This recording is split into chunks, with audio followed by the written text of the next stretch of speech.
देखिए, आज हम इस वीडियो में जानते हैं हिस्ट्री के बारे में और हिस्ट्री में भी हम लोग वैदिक काल के बारे में जानते हैं। वैदिक काल में हम लोग जानते हैं कि नदियों का प्राचीन नाम क्या था। उस समय वैदिक काल में नदियों को क्या कहा जाता था। उस समय का राजा का काम क्या था। राजा का काम तो पीछे आपको थोड़ा बहुत बता दी हूँ। और यहाँ पे आप लोग को समझना है कि उस समय जो कार्य होता था, इसको 4 भागों में इंसान को यानी समाज को 4 भागों में बांट दिया गया था। क्या उस समय वंश के अनुसार यानी वैदिक काल में वंश के अनुसार उसका चुना जाता था कि ये वंशानुगत था। वंश के अनुसार इसको कर्म दे दिया जाए। जैसे मान लीजिए कि आप अगर हिंदू हैं, मुस्लिम हैं, तो मान लीजिए कोई ब्राह्मण है, तो ब्राह्मण का बेटा आज ब्राह्मण ही है, वो पांडे है तो पांडे है। मुस्लिम का बेटा अगर खान है तो खान ही लिखता है, यानी कि वो है। लेकिन ऋग वैदिक काल में ऐसा नहीं होता था।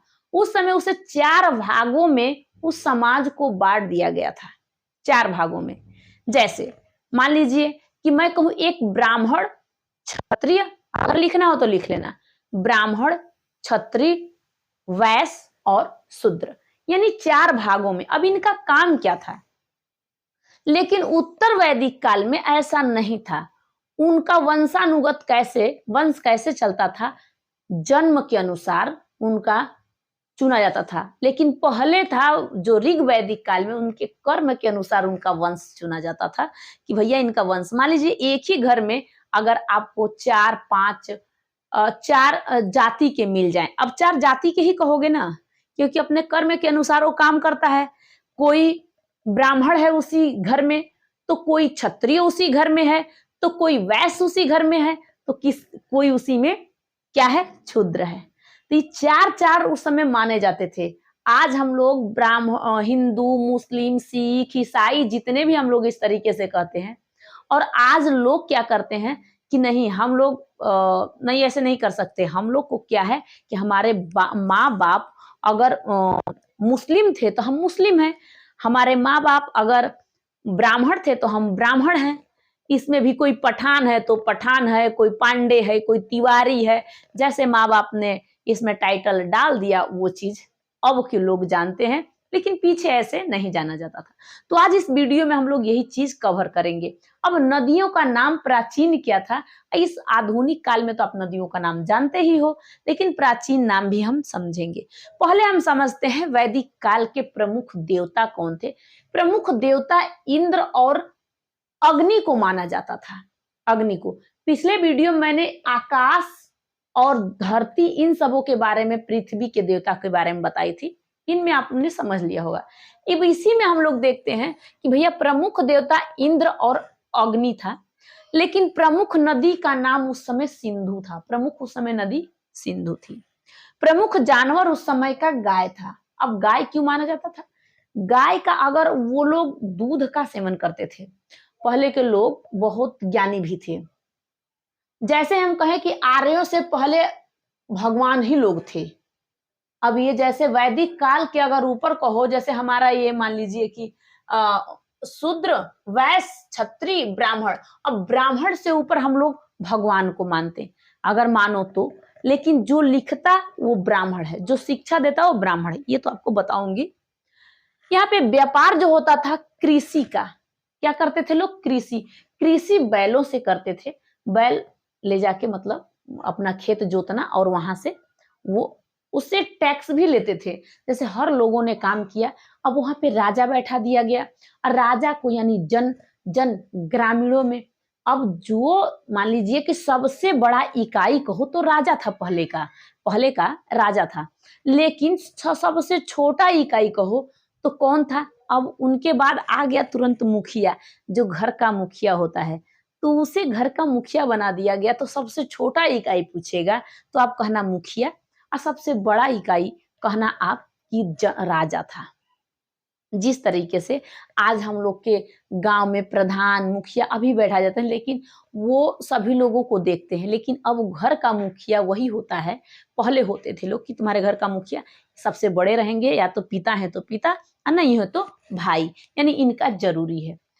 तो क्या आपको ये समझ में आया? अब पहले भी क्या होता था कि सभा किया जाता था, यानी सम्मेलन किया जाता था। एक जगह बैठ के इस चीज को हम डिस्कस कर लेते हैं कि क्या चीज कहाँ हमें क्या चीज करना है। उसमें लोगों का सभा इस 3 तरीके से बैठाया जाता था। एक होता था सभा जिसमें सबसे छोटे छोटे जाति और लोग, जाति क्या था, जाति तो आपको बता ही दी हूँ, सबसे छोटे लोग वहां पे बैठते थे, यानी सबसे नॉर्मल लोग। दूसरे में था समिति, और समिति में बैठते वही लोग थे जो उच्च थे, यानी सब बड़े थे। और एक था विधता। अब इसमें बैठते थे कौन, विधता महिला और पुरुष बैठते थे। तो उस समय के लोग इस तरीके से वहां पे बैठा करते थे, यानी कि उनका काम था भैया पुरुष और महिला दोनों को विधता वाले में बैठा दीजिए, लेकिन समाज और समिति वाले में आपको नहीं बैठाना था इन महिलाओं को। ठीक है, तो यहाँ पे अब आपको ऋग वैदिक काल, मैंने वैदिक काल में 2 तरीके से आपको बताई हूँ, वैदिक काल और उत्तर वैदिक काल। वैदिक काल को हमने 2 भागों में बांटा था, पिछले वीडियो में बता दी हूँ, बताना जरूरी नहीं समझती हूँ, आप एक बार उसे देख लेना, लेकिन फिर भी आप लोग का मन है तो बता दे रही हूँ कि ऋग वैदिक काल और उत्तर वैदिक काल। उत्तर वैदिक काल में हम लोग किसके बारे में पढ़ते हैं, अब उत्तर वैदिक काल में पढ़ते हैं ये चीज, देखिए कैसे। ऋग वैदिक काल में 1500 बीसी से लेके 600 बीसी, यानी कि टोटल के टोटल हम इसे वैदिक काल कहते हैं, टोटल वैदिक काल कहते हैं। 1500 बीसी से लेके 600 बीसी को हम वैदिक काल कहते हैं, उस समय इसका निर्धारण हुआ था। उससे पहले तो सिंधु था, ये सिंधु सभ्यताएं थी ना, उससे पहले आदि मानव थे। वैदिक काल से पहले सिंधु था, सिंधु से पहले आ गए थे तुम्हारे आदि मानव, आदि मानव के बाद सिंधु का हम लोग आदि मानव धीरे धीरे खोज किए थे, तो हम लोग सिंधु सभ्यता तो पढ़े हैं। अब इसके बाद हम वैदिक काल में चल दिए हैं, तो वैदिक काल का सारा सिस्टम हम जानते हैं कि क्या होता है, तो ये आपको बताना जरूरी समझती हूँ। ठीक है, अब इसको भी 2 भागों में जब बांट दिया गया, तो इसका भी तो डिवाइड हम करेंगे। तो 1500 बीसी से लेके 1000 बीसी तक हम ऋग वैदिक काल को रखते हैं, और उत्तर वैदिक काल में 1000 बीसी से लेके 600 बीसी तक रखते हैं। ये है आपका सब वेद के बारे में। वेद तो आपको पता होगा, वेद कितने हैं, क्या है, ऋग्वेद, यजुर्वेद, सामवेद और अर्थर्वेद। और अर्थर्वेद में ही हमारा उत्तर वैदिक काल आते हैं। उत्तर वैदिक में कहा जाता है कि भैया इनके वंश, इनके कर्म नहीं, इनके जन्म के अनुसार इनका वंश चुना जाएगा, इनके जन्म के अनुसार। लेकिन ऋग वैदिक काल में कहता है कि इनके कर्म के अनुसार इनका वंश चुना जाएगा। यानी यहाँ पे जन्म है, जन्म, यहाँ पे है कर्म। जो आप काम कर्म करते हो उस कर्म का ऋग वैदिक में, उत्तर वैदिक में आपका जन्म के अनुसार आपको चुना जाएगा। यानी आप पंडित हो तो आपका बेटा पंडित ही रहेगा, अगर आप क्षत्रिय हो तो आपका बेटा क्षत्रिय ही रहेगा। मान लीजिए कोई मुस्लिम है तो उसका बेटा मुस्लिम ही रहेगा।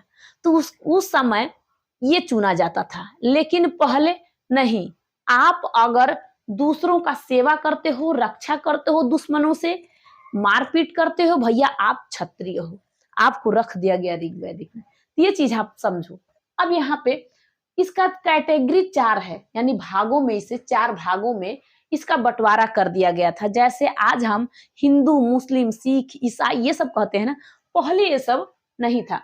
अब हिंदू, मुस्लिम, सिख, ईसाई आज हम कहते हैं, पहले इसका कर्म देखा जाता था, इसका कर्म क्या है, इसका काम क्या है, इसके काम के अनुसार इसको दे दिया जाए, भैया तुम्हारा काम ये है तो तुम्हारा यही धर्म भी मान लिया जाएगा। तो उस धर्म को हम लोग पहले वर्ण कहते थे। उस समय क्या कहा जाता था, जो काम था उनका हम वर्ण कहते हैं कि भैया इनका वर्ण कितने थे और क्या थे। तो वर्ण टोटल 4 थे। कौन सा, एक था ब्राह्मण, क्षत्रिय, शूद्र। अब इनमें से ब्राह्मण का काम था शिक्षा देना, जो शिक्षा देते थे उन्हें ही कहा जाता है क्या चीज, ब्राह्मण। अगर क्षत्रिय भी शिक्षा देने लगे उस समय तो उसे कहा जाता था कि ये है ब्राह्मण। क्या है, ब्राह्मण। विश्वामित्र के बारे में आप जानते हैं ना, तो उनको हम कहते क्या, क्षत्रिय थे लेकिन उनको कह दिया गया कि ये ब्राह्मण है। क्योंकि अगर किसी को ज्ञान देना, तो ज्ञान देने वाला जो व्यक्ति है ना, इसे ही कहते हैं कि ये एक ब्राह्मण, इसका जातीय है। मान लिया गया कि ये ब्राह्मण जाति है, उसका जाति कुछ भी है। समझ में आया। अब आओ क्षत्रिय पर। क्षत्रिय क्या करता था, लोगों की रक्षा करता था। जब लोगों की रक्षा करता था तो इसे कहा गया क्षत्रिय। श्री रामचंद्र क्या थे, क्षत्रिय थे। भैया लोगों का रक्षा करना, ऋषि मुनियों का भी रक्षा करना। पहले हवन पूजा पाठ होता था ना, तो जो मांस खाने वाले राक्षस थे वो बहुत वहां पे जाके दिक्कत करते थे। तो वहां पे लोग जब बचाते थे तो उन्हें कहा गया भैया तुम क्षत्रिय हो, तुम जाओ बचाने के लिए। ब्राह्मण अपना सिर्फ शिक्षा देने का ज्ञान देता था, लेकिन क्षत्रिय लड़ता था। और जब क्षत्रिय लड़ेगा तो भैया उसे क्षत्रिय कहा गया, भैया उसका अब कर्म ही मान लिया गया। लेकिन देखो उसके कर्म उसके जन्म से नहीं हुआ, जन्म से नहीं हो, चाहे किसी भी कास्ट का हो, लेकिन उसके जन्म से नहीं, उसके भैया कर्म के अनुसार उसका वंशानुगत के अनुसार मतलब उसको चुन दिया गया कि ये वंश का है, इसका काम यही है। समझ में आ रहा है? अब क्या था, वैश्य था। वैश्य क्या करता था, व्यापार करने वाला था। अब उस समय व्यापार चलता था, कृषि में बहुत सारे व्यापार होते थे। व्यापार क्या था भैया, उस समय वैदिक काल में कृषि था। तो जो व्यापार करता था, इस जगह से दूसरे जगह व्यापार करने वाला, या फिर स्वयं दुकान खोल के काम करने वाला, या फिर कहीं से कोई चीज, भाई सबको पेट है और सबको इनकम चाहिए, सबका बीच में आता है पेट, कितना भी मुंह से बके, लेकिन बीच में जो आता है पेट, तो इसके लिए सभी लोग को काम करना है। अब जो काम करता था उसे कहा जाता था उस समय, चार ही तो धर्म उस समय का था, वर्णन चार ही था। शूद्र का मतलब जो नौकरी करता था दूसरों की नौकरी जो कर दिया उसे शूद्र मान दिया गया। मान लीजिए कि अगर छोटी कास्ट हो बड़ी कास्ट हो कोई सा है, अगर वो दूसरे के दरवाजे पे जाके झाड़ू पोछा कोई सा काम करता है, अब मान लीजिए औरत को बच्चा पैदा होता था, पहले लोग आती थी लोग काम करने के लिए, कोई सा भी हो, किसी के बारे में बात कर रही हो, कोई काम करने वाला हो, किसी जात का हो, अगर वो काम यही करने लगा तो उसे शूद्र कहा जाता था। लेकिन आज नहीं, आज देखो, आज पंडित हैं, वो भी दुकान खोल के बैठ गए हैं। क्या हम उनको व्यापारिक कहते हैं? हम उनको पांडे जी बुलाते हैं। कोई टीचिंग अगर मुसलमान भी कराता है तो हम उसे गुरु कहते हैं। क्या हम उसे पंडित कहते हैं? मुस्लिम है तो मुस्लिम ही। लेकिन कोई कोई अपने आप को कह दे कि हम हिंदुस्तानी हैं, हम भारत के हैं, हाँ वो ठीक है, वो अपना कास्ट न बताए, कोई कुछ न करे, हम अपना न बताएं, हम कह दें हम एक भैया हमारा काम है आपको शिक्षा देने का और आपका काम है शिक्षा ग्रहण करने का, आप ग्रहण करिए, हम आपको शिक्षा देते हैं, बस। इसके अलावा क्या है, हमारी जाति हमारा कास्ट आप लेके पूछ के क्या करोगे? कुछ कुछ तो नहीं करोगे। लेकिन उसके पीछे दुनिया पागल पड़ी हुई है कि आप अपना नाम अपना कास्ट सब कुछ बताइए। क्या शिक्षा है?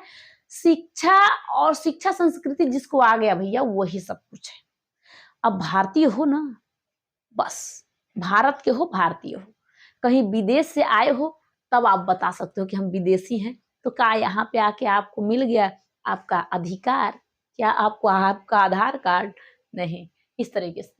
हाँ, बहुत पहले जब बंटवारा हो रहा था, मुस्लिम भी थे वहां से आके यहाँ पे रहने लगे थे। ये पॉलिटी में पढ़ाऊंगी, अब ये पॉलिटी में आप लोग को समझाऊंगी क्या है। अब भारतीय नदियों के प्राचीन नाम देखिए क्या क्या है। आधुनिक मतलब अभी का हम लोग नाम जानते हैं, और उसी नदी का पहले नाम क्या कहा जाता था, आर्यों द्वारा भी क्या कहा जाता था। आर्यों को तो समझते हैं, आर्यों जो ऋग वैदिक काल में, ऋग वेद में मतलब ऋग वैदिक काल में लड़ाई हुआ था राजाओं, मतलब उत्तर भारत के साइड में राजाओं में और आर्यों में जब लड़ाई दोनों में हुआ था ना, तो कौन जीता था उस समय? आर्य जीत गए थे। और आर्यों में से भी सबसे श्रेष्ठ था भरत। सबसे श्रेष्ठ कौन था? भरत। और कहां पे लड़ाई हुआ था? भारत में। कहां पे लड़ाई हुआ था? भारत में। कौन हार गया था? राजा। कौन हारा था? राजा।